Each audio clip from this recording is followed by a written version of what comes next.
నెల్లూరు నగర ప్రజలందరికీ కూడా నా నమస్కారాలు.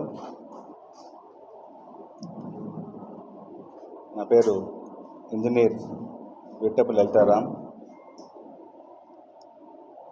The consulting civil engineers, architects, licensed technical persons welfare association of Andhra Pradesh తరఫున ఈరోజు సర్ మోక్షగుండ విశ్వేశ్వరయ్య గారు వారి జన్మదినాన్ని పురస్కరించుకొని నెల్లూరులో అసోసియేషన్ తరఫున వారి జన్మదిన వేడుకలను ఇక్కడ జరుపుకుంటున్నాము.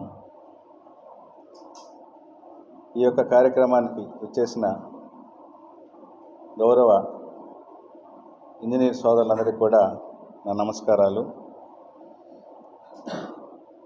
భారత ప్రభుత్వం అత్యంత ప్రతిష్టాకరమైన అత్యంత పురస్కారం భారతరత్న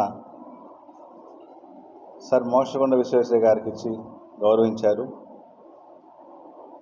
వారి గురించి ఈరోజు ప్రపంచం అంతా కూడా తెలిసిందే. మనం కొత్తగా చెప్పుకోవాల్సినటువంటి విషయాలైతే ఏమీ లేవు. వారు మన దక్షిణాదిన ఉండేటువంటి నదులకు నీరు ఎప్పుడు కూడా పొలమే పారుతుంది, అది అందరికీ తెలిసిన విషయమే. కానీ అటువంటి నదులకి మనకు అవసరం మేరకు వాటి యొక్క నడకని మార్చి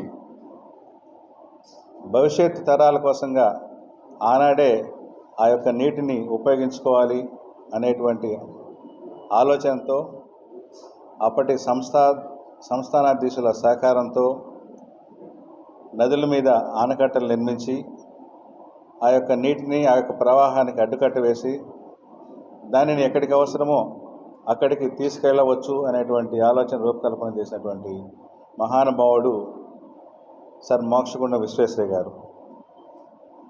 అలాగే తిరుమలకి